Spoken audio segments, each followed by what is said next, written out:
ಧಾರವಾಡದಲ್ಲಿ ಕರ್ನಾಟಕದ ಕೃಷಿ ವಿಜ್ಞಾನಕ್ಕೆ ಹೆಸರಾಗಿರುವ ಧಾರವಾಡ ನಗರದಲ್ಲಿ ರೈತರ ಹಬ್ಬವೆಂದೇ ಖ್ಯಾತಿಯ ಕೃಷಿ ಮೇಳ 2025 ಅತ್ಯಂತ ವೈಭವವಾಗಿ ಆಚರಣೆ ಮಾಡಲಾಯಿತು. ಹಲವು ದಶಕಗಳಿಂದ ಕೃಷಿ ತಂತ್ರಜ್ಞಾನ, ಪಶುಸಂಗೋಪನೆ ಮತ್ತು ಜೈವಿಕ ಕೃಷಿ ಕ್ಷೇತ್ರದಲ್ಲಿ ರಾಜ್ಯಾದ್ಯಂತ ಮುಂಚೂಣಿಯಲ್ಲಿರುವ ಧಾರವಾಡದಲ್ಲಿ ನಡೆದ ಈ ಮೇಳದಲ್ಲಿ ಸಾವಿರಾರು ರೈತರು, ಕೃಷಿ ತಜ್ಞರು, ವಿದ್ಯಾರ್ಥಿಗಳು ಹಾಗೂ ಸಾರ್ವಜನಿಕರು ಹಾಜರಿದ್ದರು.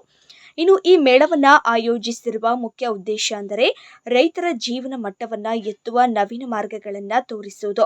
ಸಾಂಪ್ರದಾಯಿಕ ಕೃಷಿ ಪದ್ಧತಿಯನ್ನು ಉಳಿಸಿಕೊಂಡು ವಿಜ್ಞಾನ ಆಧಾರಿತ ನವೀನ ತಂತ್ರಜ್ಞಾನಗಳನ್ನು ಅಳವಡಿಸಿಕೊಂಡರೆ ಮಾತ್ರ ರೈತರು ಆರ್ಥಿಕವಾಗಿ ಸ್ವಾವಲಂಬಿಗಳಾಗಬಹುದು ಎಂಬುದು ತಜ್ಞರ ಅಭಿಪ್ರಾಯವಾಗಿದೆ.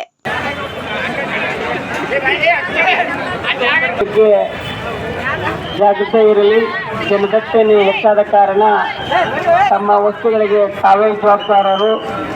ಮೊಬೈಲ್, ಪರ್ಸ್ ಮತ್ತು ಇತ್ಯಾದಿಗಳ ಜವಾಬ್ದಾರಿನ ತಾವೇ ತೆಗೆದುಕೊಳ್ಬೇಕು. ಜನದಟ್ಟಣೆ ಹೆಚ್ಚಾದ ಕಾರಣ ದಯಮಾಡಿ ಬಹಳ ಹುಷಾರಾಗಿ ತಾವು ಎಲ್ಲ ಮಳಿಗೆಗಳಿಗೆ ಭೇಟಿ ನೀಡಬೇಕಾಗಿ ವಿನಂತಿ. ಚಿಕ್ಕ ಮಕ್ಕಳನ್ನ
ಮೇಳದಲ್ಲಿ ಹೈಬ್ರಿಡ್ ಬಿತ್ತನೆ ಬೀಜಗಳು, ಜೈವಿಕ ಗೊಬ್ಬರಗಳು, ನೀರು ಉಣಿಸುವ ತಂತ್ರಜ್ಞಾನಗಳು, ಡ್ರಿಪ್ ಸಿಂಚನ ವ್ಯವಸ್ಥೆಗಳು, ಆಧುನಿಕ ಕೃಷಿ ಯಂತ್ರೋಪಕರಣಗಳು, ಟ್ರ್ಯಾಕ್ಟರ್ಗಳು, ಕಟಾವು ಯಂತ್ರಗಳು ಹಾಗೂ ಸಣ್ಣ ರೈತರಿಗೆ ಕೈಗೆಟುಕುವ ದರದಲ್ಲಿ ಸಿಗುವ ಕೈಯಂತ್ರಗಳನ್ನು ಪ್ರದರ್ಶಿಸಲ್ಪಟ್ಟಿದ್ದವು.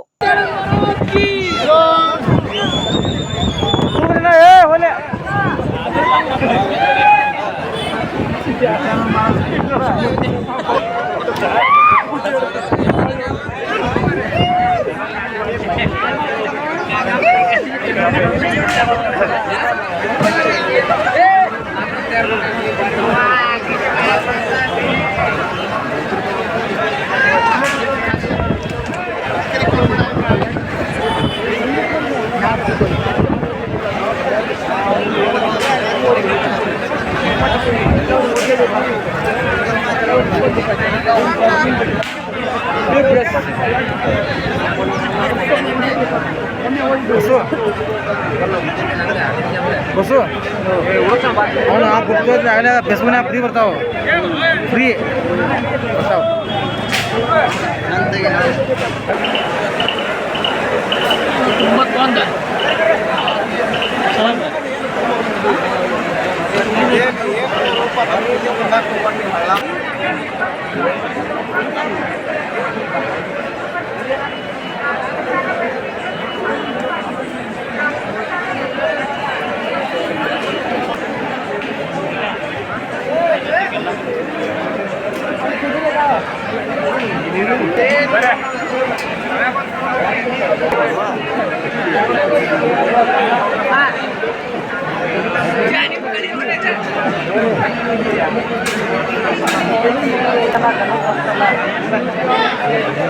ಅಯ್ಯೋ ಮಲ್ಲಪ್ಪ ಇದು ನೋಡ್ಬೇಡ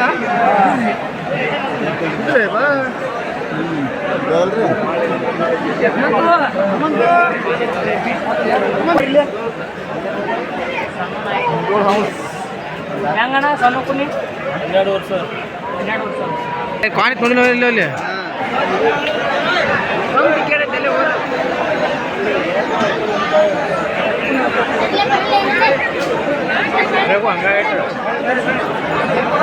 ಇನಿ ಹೆಂಗೈತೆ ನೋಡ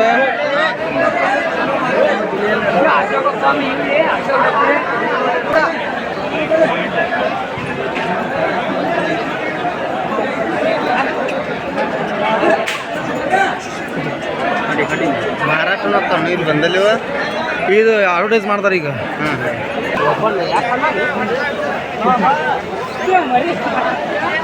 ರೈತರು ನೇರವಾಗಿ ಇವುಗಳನ್ನು ಪರಿಶೀಲಿಸಿ ತಜ್ಞರಿಂದ ಮಾರ್ಗದರ್ಶನ ಪಡೆದುಕೊಂಡರು. ಈ ಬಾರಿಯ ಮೇಳದಲ್ಲಿ ಕೃಷಿಯ ಜೊತೆಗೆ ಪಶು ಸಂಗೋಪನೆಗೂ ಹೆಚ್ಚಿನ ಮಹತ್ವ ನೀಡಲಾಯಿತು. ಮೇಳವನ್ನ ಉದ್ಘಾಟಿಸಿದ ಸಂದರ್ಭದಲ್ಲಿ ಅಧಿಕಾರಿಗಳು ರೈತರನ್ನ ತಂತ್ರಜ್ಞಾನ ಆಧಾರಿತ ಕೃಷಿಯತ್ತ ಮುಖ ಮಾಡುವಂತೆ ಕರೆ ನೀಡಿದ್ರು. ಸಾಂಪ್ರದಾಯಿಕ ಜ್ಞಾನವನ್ನ ಕಳೆದುಕೊಳ್ಳದೆ ವಿಜ್ಞಾನ ಆಧಾರಿತ ವಿಧಾನಗಳನ್ನ ಅಳವಡಿಸಿಕೊಂಡರೆ ಮಾತ್ರ ರೈತರು ಭವಿಷ್ಯದಲ್ಲಿ ಯಶಸ್ವಿಯಾಗಬಹುದು ಎಂದು ಅಭಿಪ್ರಾಯ ವ್ಯಕ್ತಪಡಿಸಿದ್ರು. ಜೊತೆಗೆ ಸರ್ಕಾರದ ವಿವಿಧ ರೈತ ಸ್ನೇಹಿ ಯೋಜನೆಗಳ ಬಗ್ಗೆ ವಿವರಿಸಿ ರೈತರಿಗೆ ಲಾಭವಾಗುವಂತೆ ಬಳಸಿಕೊಳ್ಳುವಂತೆ ಮನವಿ ಮಾಡಿದ್ರು.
ಒಟ್ಟಾರೆಯಾಗಿ ಧಾರವಾಡ ಕೃಷಿ ಮೇಳ 2025 ರೈತರಿಗೆ ಹೊಸ ಆತ್ಮವಿಶ್ವಾಸವನ್ನ ತುಂಬಿದಂತೆ ನವೀನ ಕೃಷಿ ಮತ್ತು ಪಶು ಸಂಗೋಪನೆಯ ಹಾದಿಯಲ್ಲಿ ಬೆಳವಣಿಗೆಯ ಹಸಿರು ಬೀಜ ಬಿತ್ತಂತಾಗಿದೆ.